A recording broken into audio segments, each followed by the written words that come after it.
Hello everyone, Miss Gretchen with Rubies and Moonstones. Welcome to my 14th WIP Chat. If you are new to my channel, I hope that you would like it here and consider subscribing for more diamond painting content. Stick around, see if you like it. And if you're returning, welcome back. Thank you so much for continuing to support myself and my channel. I would not be here without you, so thank you so very much. So yeah, today is WIP Chat number 14.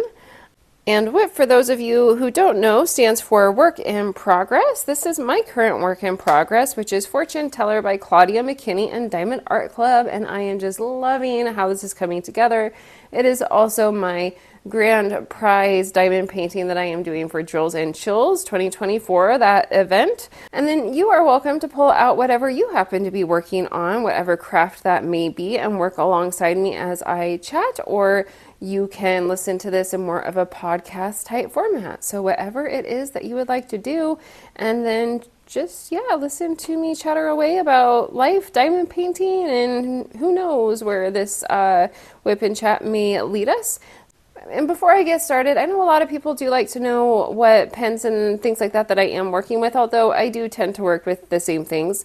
Most of my pens are Diamond Art Club pens, or they are pens that I have gotten as freebies in different storage container systems. And then my multi-placers are almost always Diamond Art Club's multi-placers. And then my single placers are these everlasting tip single placers that I put into the ends, and I absolutely love those. And then I always use glue dots in my single placers and Randa's Crafty Corner in my multi-placers. And this time I have apple cider, which is a wonderful fall scent. I am so happy that I have this one. And yeah, just, oh, it smells so good. Okay, so, oh, and then trays. I use Firefly trays, so I will be working with the Inferno Nano, and that is a smaller tray to work with. If I ever have a lot of drills, then I use the Switch Plus. Right now, those are my primary tools, and this is my tray minder to help it so that my trays do not fall off the table, since I am working on an inclined plane on my drafting table, and I got this from an Etsy store called Making Lemonade. I do have links for all of this stuff in my description box if you are interested. All right, so now that all of that is out of the way, do you want me to go through that every single time? I feel like I'm just repeating myself because I don't really change things much besides maybe the scent of Randa's that I use.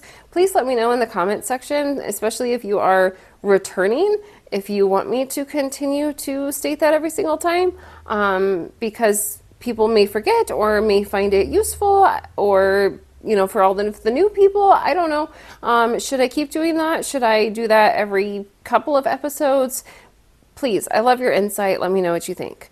So I tend to work in really large sections, and I am currently filling in this huge lantern on this piece. So I'll put up a screenshot of the actual entire canvas, and then you'll be able to see this is towards the right side of the painting, and so I'm getting very close to being done, but just not quite there yet.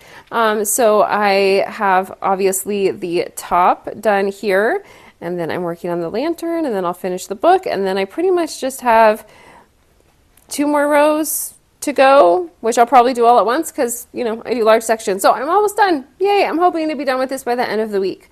All right, so think that's enough housekeeping type items. Let's go ahead and get into the diamond painting. I will turn on my light pad, and then we'll start chatting. So I'm not sure how I will do this one. Sometimes when I am in editing, I will zoom you in on the specific area that I am working on, but this is just a really big area, so I may have to just have you zoomed out and see me kind of working around in a circle, getting all of those different spots as I go along. So although I really I have done quite a few of those mini Dazzles kits, and you know, I like doing a little kit every once in a while, but I've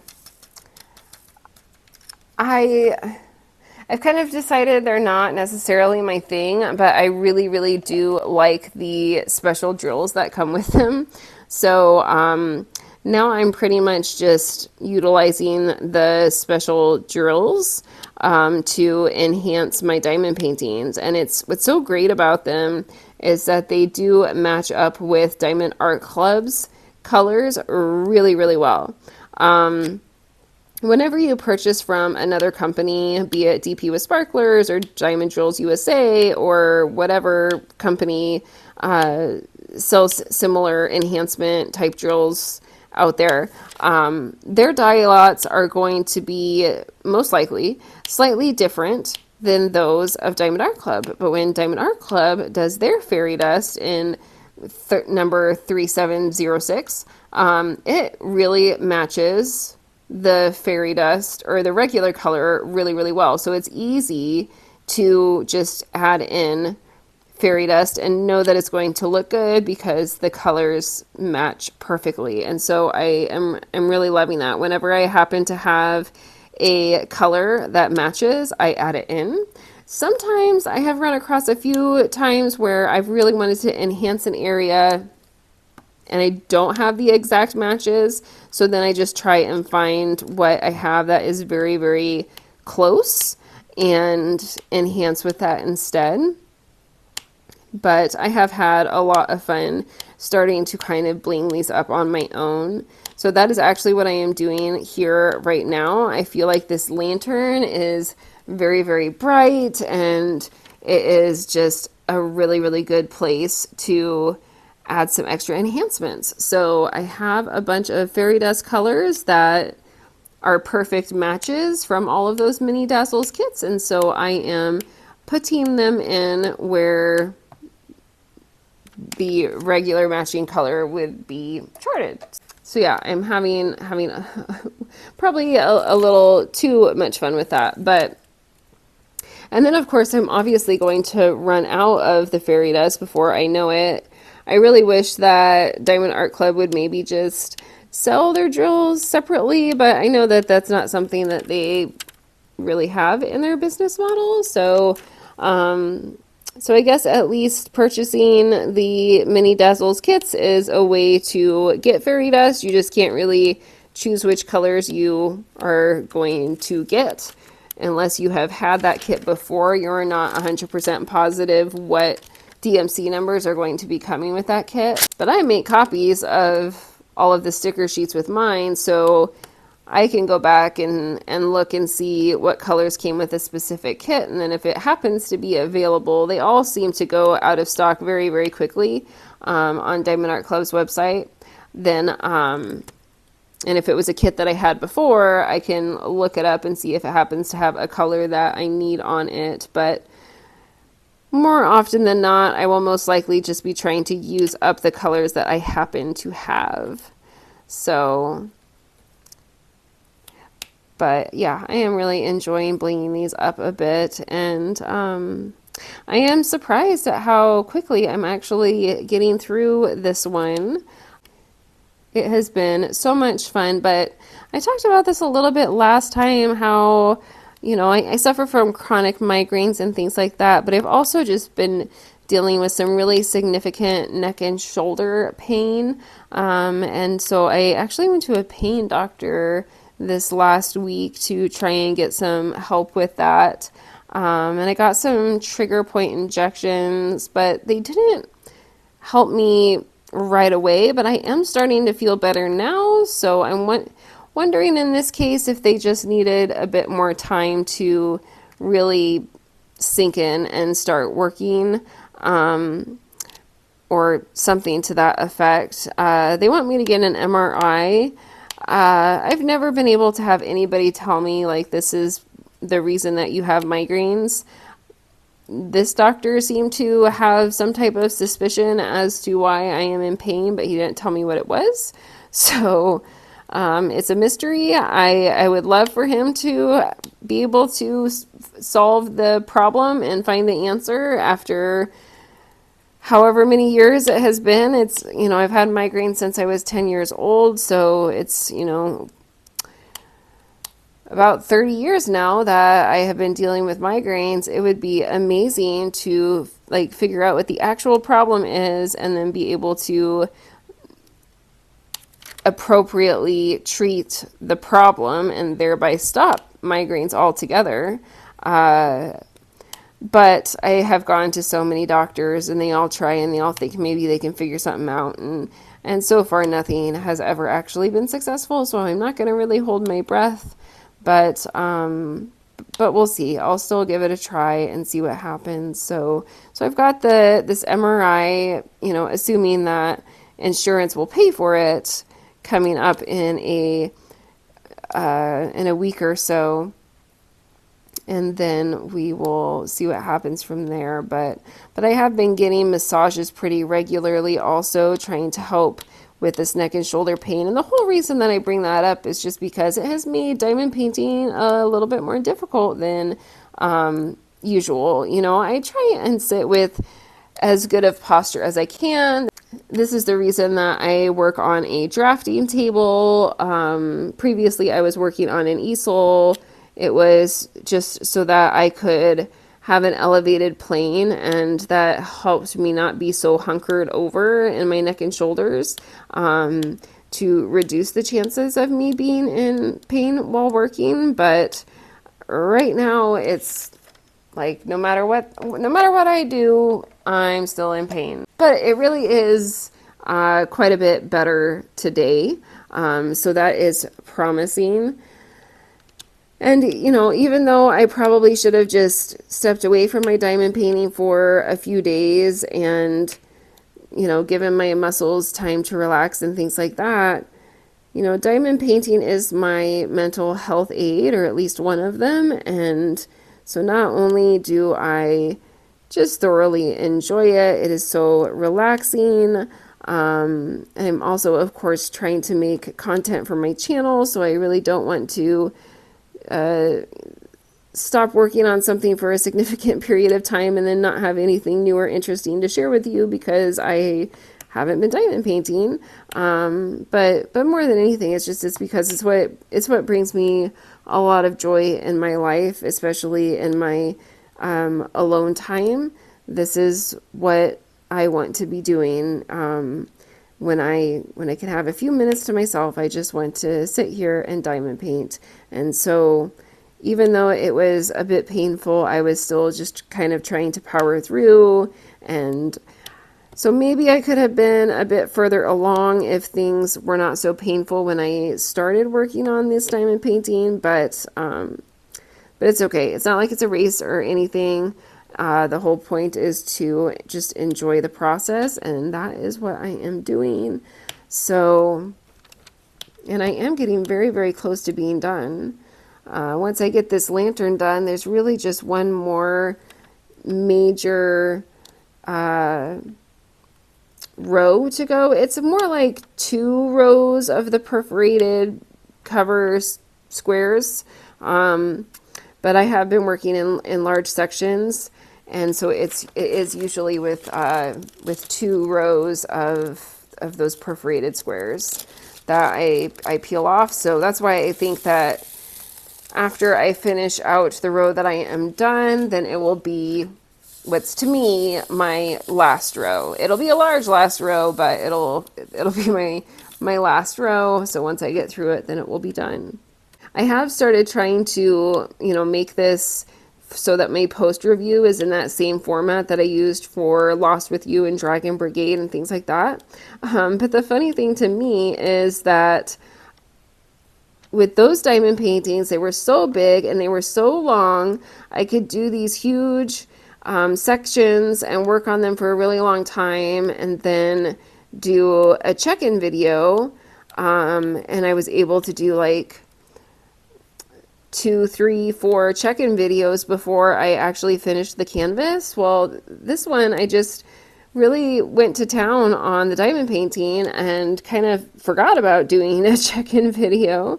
So I finally did one about halfway, and that might be the only one that I actually do on this one. So I should have done one earlier on, and I didn't. I got distracted. I was enjoying myself and forgot to pause and check in. So it'll be what it'll be. It might be more of a typical post review, but yeah, we'll see what happens. So, and hopefully by the time I get this posted, you will have a chance to see my Sunflowers in Twilight size comparison video with ARTDOT. That was actually a lot of fun. Doing the same design 3 times, that's a little bit challenging, but each size really brought its own little something to it, and I spaced them out. I didn't do them all at once, and it was fun, and I'm really excited to share those results with you. I really just need to kind of finalize that video and upload it, so I will most likely have that uploaded by the time I get this WIP Chat uploaded. So if that is the case, I will put a link to that video right here. And then I will also, of course, put a link to the video in the description box so you can see it there as well if you are interested in seeing that. But I sure enjoyed doing that, and thank you again, ARTDOT, for helping me be able to do the size comparison. I still cannot wait to find out when they are going to be releasing new images. What are those new images going to look like? How many are they going to release? Are they going to offer square now, or are they all going to still be round? Like, what are they doing? I don't know. I just heard they told me that they are going to be offering more diamond paintings, and I am just still patiently waiting for more stuff to come out, but they have been coming out with more items. I do have another item that I need to review with you guys, so that is on my list of things to do. I actually have parent-teacher conferences at work this week, which then means that I have Friday off, and I'm hoping to have a little bit of time to myself so that I can record some of these videos that I have been wanting to record for a really, really long time. But I just don't really have enough time by myself during the day to do all of those recordings. So I'm hoping to have a bit of that time this Friday, but we shall see. My son also has a doctor's appointment.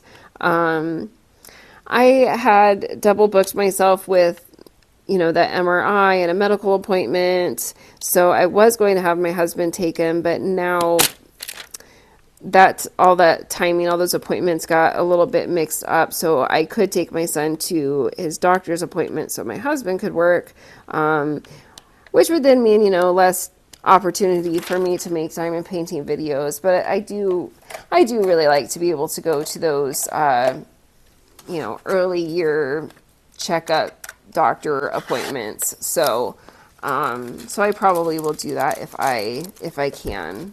Hopefully I will still be able to record a few videos that I have been planning to make that are more tips and tutorial type videos that I can then start editing and things like that.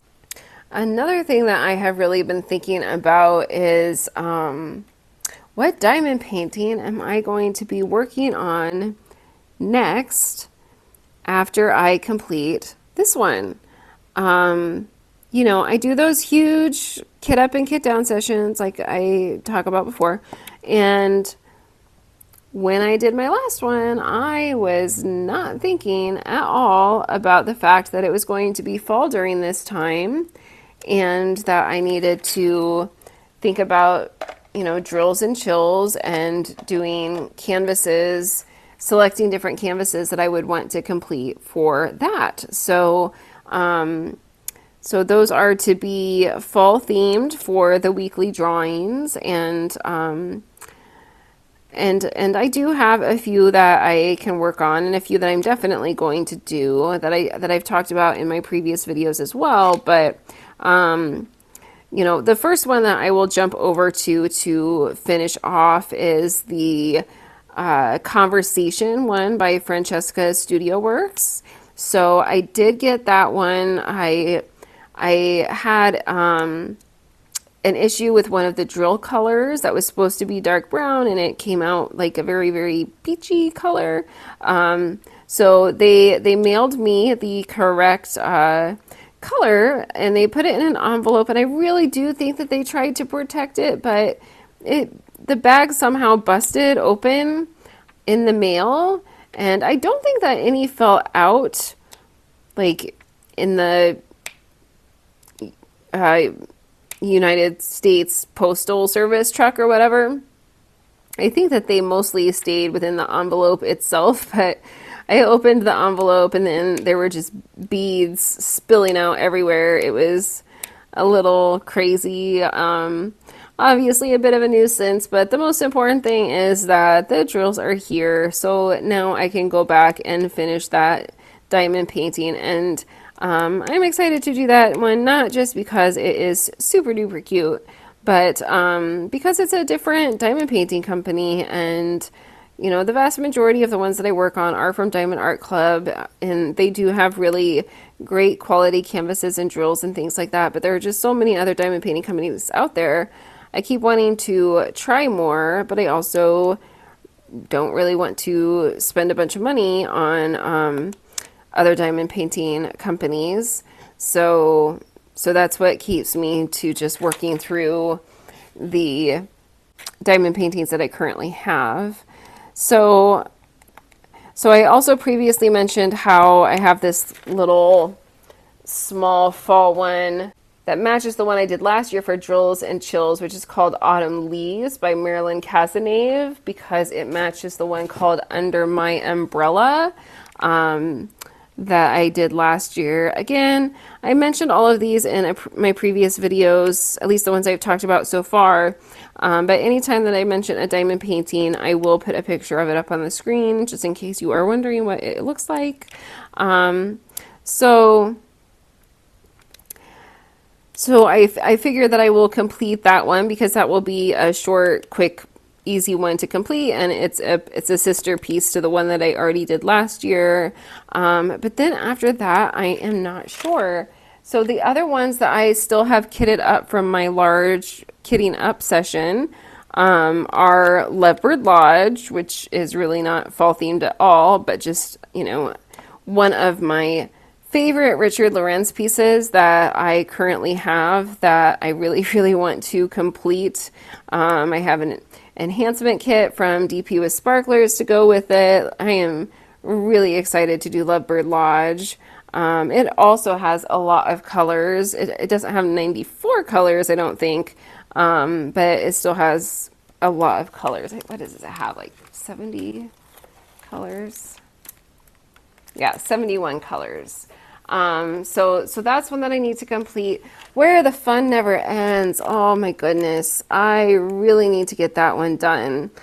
I really do not want to do my third quarter review and still not have Where the Fun Never Ends done. So that is a goal, is to just stop and get that time series completed. That one also is definitely not fall related.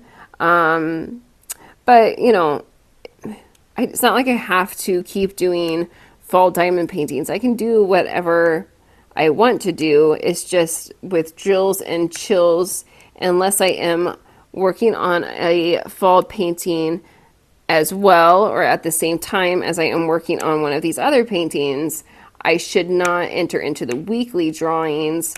But once I complete this diamond painting, because it is a licensed diamond painting that I did not start until after September 1st, then I am entered into the grand prize drawing. And so it's not a huge deal to me if I miss out on a weekly drawing or two. Which, speaking of, I saw that there are a couple of you who are regular subscribers and people who make comments on my channel pretty frequently who actually won a couple of the weekly giveaway kits in week 1 of Drills and Chills. So congratulations to you guys. That's awesome. It was so fun to see your names come across and be like, oh, I know you.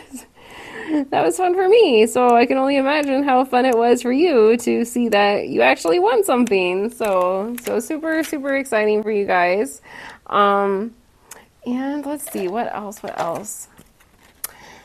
So, okay, so then I'm thinking about like, wait, what else do I have kitted up that I haven't finished yet? So the other ones that I forgot to mention are Scenic Steamer, which is a Dreamer Designs kit I have been dying to do. I'm so excited about that one. And then Wonderland, another Mandy Manzano that I have been really excited to do as well. So those are the ones that I still have kitted up and ready to go. Scenic Steamer will probably take me a bit.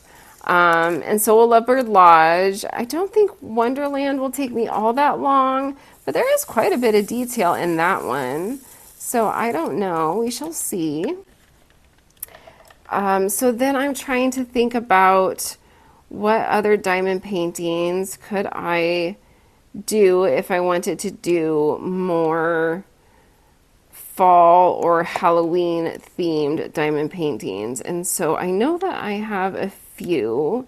One of the first ones that comes to mind is Magic Autumn. And so that is the sister piece to, or the companion piece, whatever you want to call it, to Magic Roses that I completed. So of course that one is quite large, although it is not nearly as large as Magic Roses was. It's a little bit skinnier and shorter. It's not that many. It's still like over 100,000 drills, but it's not that as many as Magic Roses was. And then I have one that I guess I really do love these magical images. I think it's called Harvest Witch. I could be wrong. If I'm wrong, I'll put a picture on the screen and the correction of what the name is. So that's one that I could work on. But in all reality, the other one that I keep thinking about is Rose Library.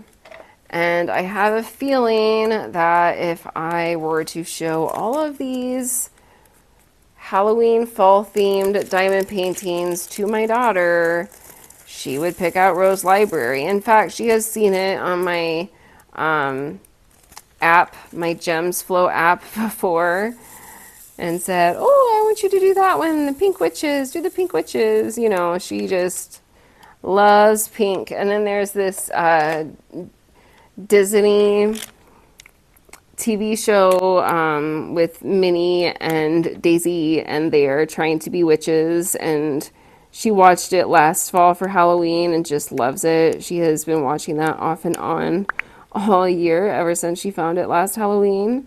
So I know that she really would love for me to do Rose Library just because of all of the pink and the witches in it. And it does look like a lot of fun. And it also looks like one that would be really fun to try and bling up with some more fairy dust or stardust colors or something like that as well.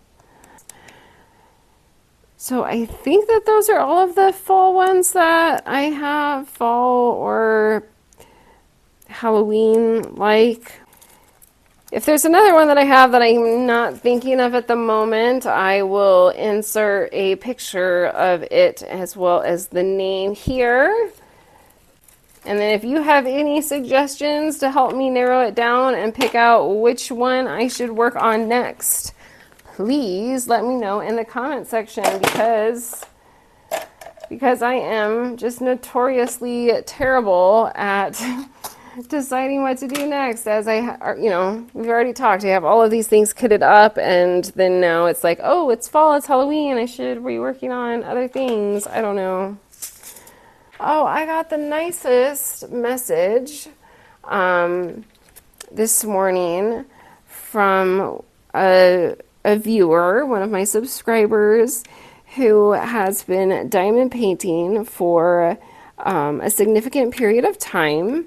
And she said that she's always struggled with multi-placing, but she just kind of kept trying and didn't give up. And she said all of a sudden it just clicked.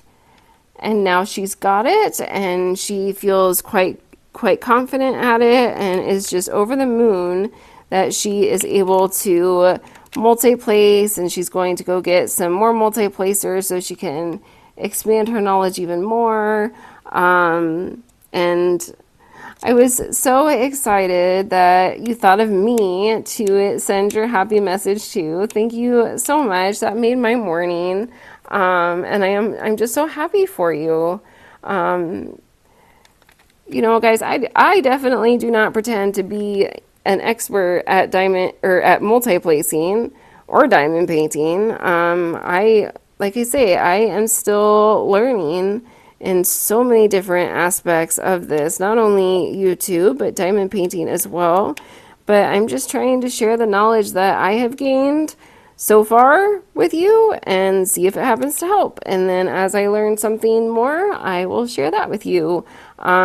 So I don't think that I am a excellent multi-placer, but I do feel like I have a decent grasp on it, and more than anything, it's just well, and I also have tried to drop the perfectionist part of things, but you know, it's just taking your time and continuing to practice that eventually it does, like, something seems to click, and then there you go, you've got it. And every once in a while, will you probably make a mistake and get them all sorts of crooked, or have them all lined up all over the place? Yeah, probably. That it happens to me still.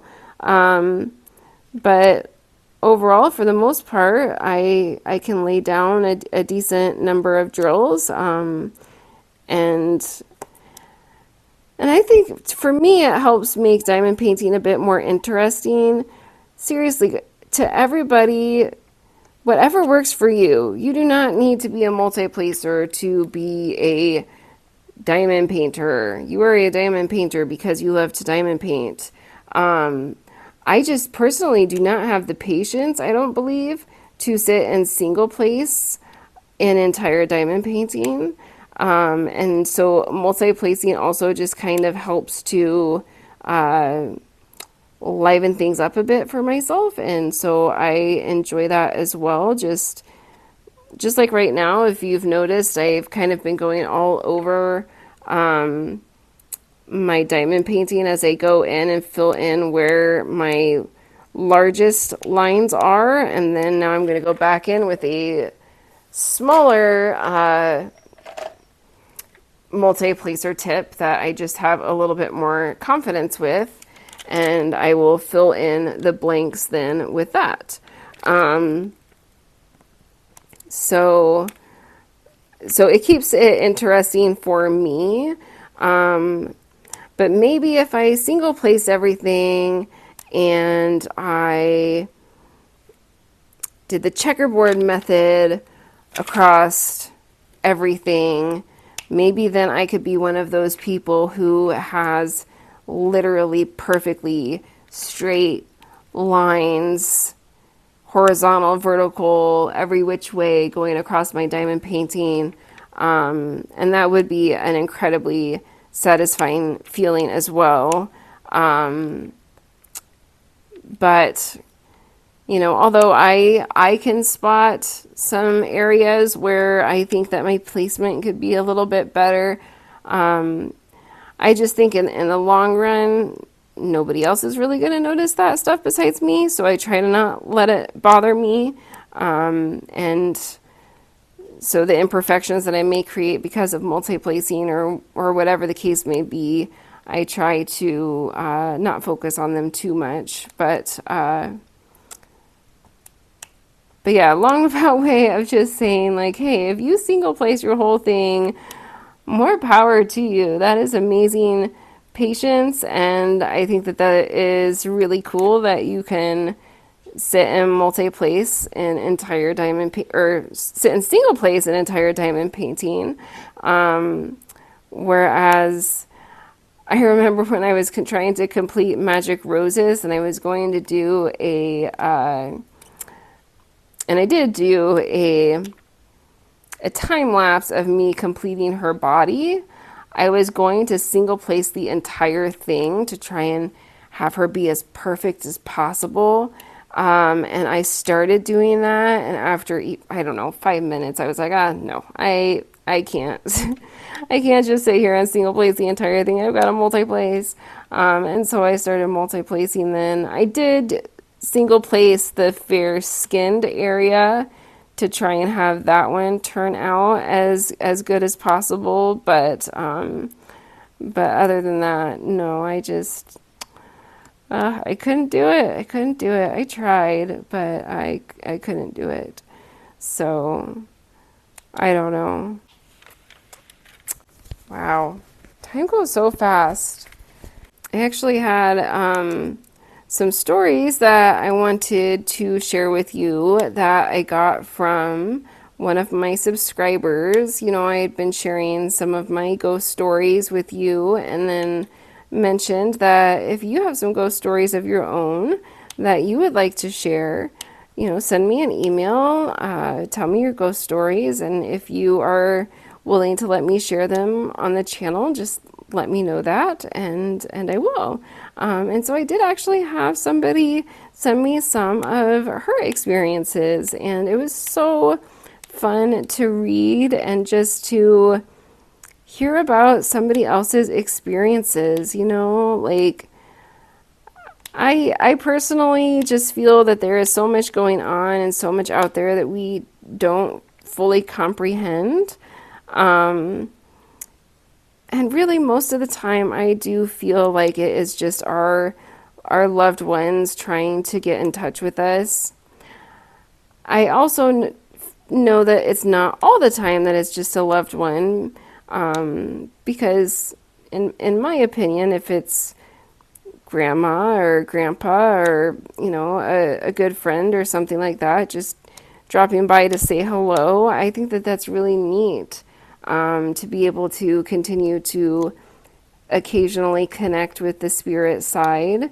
But yeah, I know that, and from personal experience, that it's not always family members, but I really do think the vast majority of the time something unusual happens. It's just a loved one trying to connect with us and say, hi, I'm still here, I'm checking in on you, you know, that type of thing. So, I don't know, I've gone on for a decent amount of time. I can't really see. Well, let me try and share these stories really quickly. And they kind of go along with what my next story was actually going to be anyway, and we'll see if I even have time to get into mine or not, or if that one will have to wait until next time. But these stories are from Deb in Rhode Island. And so Deb wrote to me, and she told me that years ago their family lived in a house in a Cape Cod house, and they purchased it from a widowed woman. The husband who had lived there had passed away, and he spent a lot of time working on his Thunderbird, and things like that. And I believe that he was in an accident. It's my understanding from the way that she wrote this that while working on the Ford Thunderbird, he had an accident, and he did not die at the home, but somewhere or at the hospital, you know. So I think sometimes people think that spirits have to stay wherever it is that they passed away at, but I don't think that that's the case necessarily. I think that they can move around and be in one space 1 second and another space another second. So anyway, so she had a couple of stories about that house that she grew up in, and one of them was that her mother always would make the beds, of course, and I'm assuming, based off of her story, that her mom was a meticulous woman and made the beds really well, and made sure that everything was a very nice tight fit. Things weren't loose and things like that. And so mom made the beds, and then she went downstairs, and when she came back upstairs, she saw that someone had sat on the bed and nobody else was home. Deb, her sister, and the dad were all out of the house at work or school or whatnot. So nobody should have been in her room to have sat on the bed and left an impression there. So of course that is always interesting to see something like that happen. She also said that there was another time that her mom and sister were sitting on the couch when they saw someone walk by the doorway. Apparently they both looked at each other and were like, what was that? Did you see that? Did you see that? Just checking with each other if they saw it, which, the fact that both of them happened to see something at the exact same time is even more validation that something likely did actually walk past the doorway, in my opinion. Not that I am a professional when it comes to this type of thing, but I do try and do a decent amount of research. I've had my own experiences and try and debunk whatever I can. So anyways, and then she tells me that she then was going to get a movie poster that was behind her knitting basket in the corner. And she found a Ford car key behind her knitting basket, and that knitting basket was really up in the corner. She said it was kitty corner to the walls with a poster standing behind it. She thought that her dad was pranking her because apparently he used to have a Thunderbird, but the dad swore that it was not him. And then she said that they had previously had an exterminator in for carpenter ant issues, so they thought, okay, well, maybe it was the exterminator guy who happened to leave the keys there, and so they contacted him, and he said that, nope, they weren't his keys. They never did find out whose keys they were, but they do know that the previous owner had a Thunderbird, and then somehow these keys ended up, hiding behind her knitting basket. So I sure thought that was an interesting one as well. One other story that she said that I thought was interesting was that, now this is at a different place, and it sounds like it was in more recent years, that she had a homemaker, housekeeper, helping her, and she, came out of her room to sit and talk with the housekeeper. And while she was sitting there, she saw a smoky figure coming out of the door through the corner of her right eye, and thought that was strange. And then she felt a tickling sensation on the back of her neck, and then saw the smoky figure move out of the corner of her left eye towards the TV and then disappear. She apparently pointed her arm towards it, and the homemaker was watching her and was like, what just happened? And Deb from Rhode Island said, I think someone came to visit me. And she said that at first she didn't know who it was that came to visit because she had lost quite a few loved ones. But that later she realized that her husband, who had passed at that point in time, that he used to come up behind her and tickle her neck. And so because of that, she thinks that it was her husband stopping over to say hello, which I think is a very, very sweet story. And so then that kind of reminds me of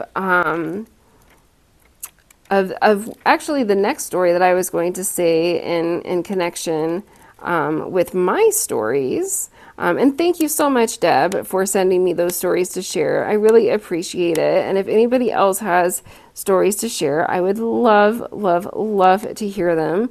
Whether you just want to share them with me or would like me to share them on the channel, I love hearing stories. So the next one that I was going to tell was about so it was with my grandma. So I would have lunch when I was in high school at my grandma's house. So this was after my grandfather had passed away. They lived in that large house where George was, and then moved to a smaller house. And within 6 months after moving, my grandfather passed away. So grandma lived there by herself for quite a decent period of time. You know, when we first started going there,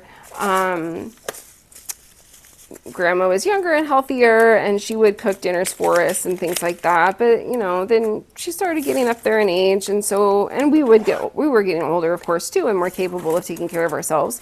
And so we would make our own dinners. So I came over to grandma's house and was making my lunch, and I was making what is called eggs on bread. At least that's what I call it. And what grandma called it. And I had one of them finished, and it was sitting on the counter to the left of the stove on a plate. And then I was working on my second eggs on bread on the stove. And while I was working on it, out of the corner of my eye, I see that that piece of eggs on bread start moving up and back on the table. And so like I said, I see it out of the corner of my eye, just like she mentioned she saw something out of the corner of her eye. And I think too many people discredit that when really we need to trust our eyes more. So anyway, so I see this plate start to move out of the corner of my eye, and then I turn to look directly at it, and I continue to see it move another 6 to 8 inches up the counter. And I was just flabbergasted for the longest time and kind of stood there looking at it thinking, okay, that is not supposed to happen. And so I tried to debunk it. I tried to find anything around that I could to see if the counter wasn't level. Of course, I couldn't figure anything out that made any sense like that whatsoever. But for whatever reason, I did not say anything to my grandmother about it, and I just went about my day. So many years later, or, you know, a few years later, my grandmother's health was beginning to deteriorate, and she moved in with my parents for literally, it was just like the last month or so that she was alive. And grandma was very much into watching ghost stories on TV and things like that. That's actually how I got into ghost stories. And we also listened to a radio show called Coast to Coast together. So she was very much into ghost stories and the paranormal and all of that good stuff. We had a lot of fun talking about those types of things together. So grandma and I were watching ghost stories on TV, and I finally decided to talk to her about the spirit that I happened to see. Well, not the spirit, but the spirit activity that occurred at the house that she used to live at. So I tell her the story about how that plate moved on its own. And I told her, you know, I thought about it, Grandma, and I wasn't scared or anything, so I just assumed it was Grandpa. And she immediately says to me, oh, it was. He's in my dreams every night when I go to sleep, and he tucks my feet in every night when I go to bed.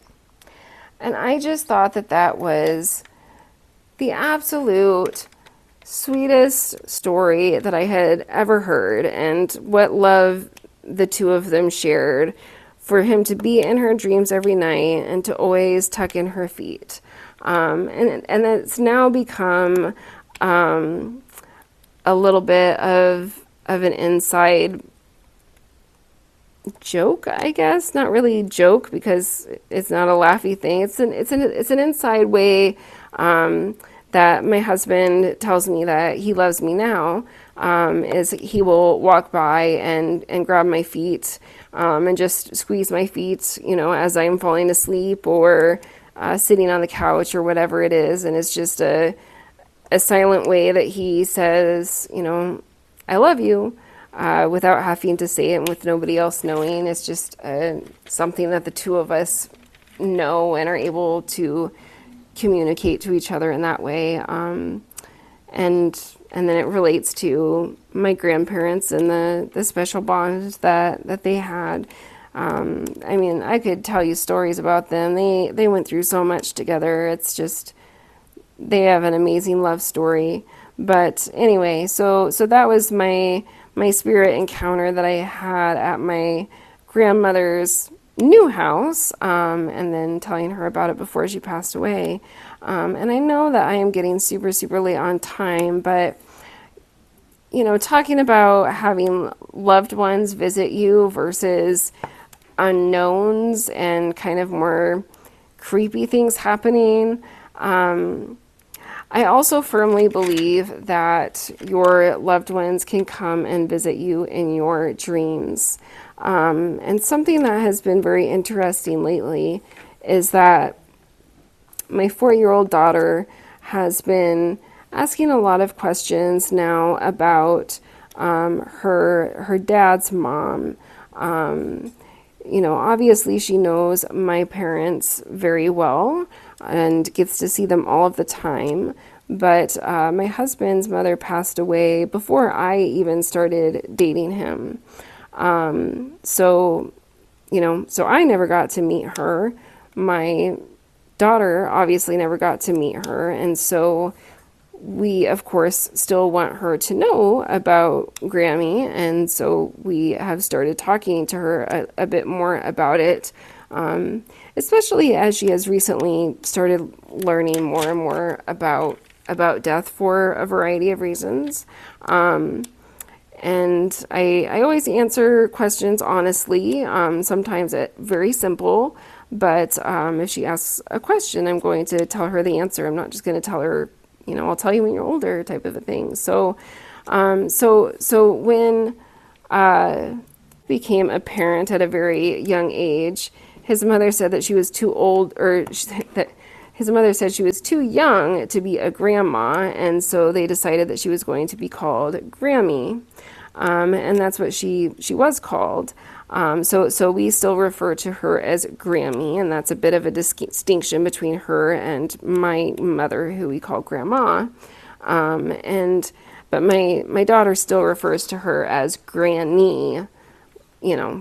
She's 4, so she still has some issues with speech, even, whatever. She's a 4-year-old. Anyway, so, but kind of out of the blue, she has been talking about her more and more. And then we did mention to her that, well, we're not going to be able to ever see Grammy because, she passed away. But she's always looking over you, and, maybe she'll visit you in your dreams one of these nights. That's a way that our loved ones can still visit us. And even though we did mention that Grammy could visit in her dreams, this conversation did not happen like the very next day or anything like that. But soon after we did have that conversation, my daughter went up to my husband right after she woke up from a nap, or I think it was nap time, and she said that she had a dream about his mom. I think she said, "I had a dream about your mom, Daddy." And he's like, "Oh, really? Okay, well, what happened?" And well, she just said that she loves you so much, and that she loves me so much. And then she gave me a big hug, and she told me to give you a big hug, and to make sure to tell you that she loves you, or something very simple to that effect. But it was just a very, very sweet message. Whether it is 100% factual or not, the sentiment behind it is incredibly sweet. And I personally choose to believe that it was Grammy coming to visit my daughter, and by doing so, to help pass a message on to her son. And she did pass away way too young. And I am so sad that I didn't get to meet her, because she was such an amazing woman from what I hear. And so it was really neat to hear my daughter say that she had this dream about her. And he even asked about her hugs, and she described them as being these really tight, strong hugs. And that's how everybody always described her, that her hugs were very distinctive. So yeah. Okay. I know I don't know exactly how long I have been recording, because I did not really set my timer. But I know that my husband is home, which means that it's almost time to go get the kids, and also that I have been recording a really long time. So it is time to wrap up this WIP Chat. I'm not going to record stories every time, I swear, well, I will tell you stories every time, but not necessarily ghost stories. But I have kind of gotten on a little bit of a ghost story kick here, so it just kind of keeps reminding me of things. So I'll have to think about what comes next in order.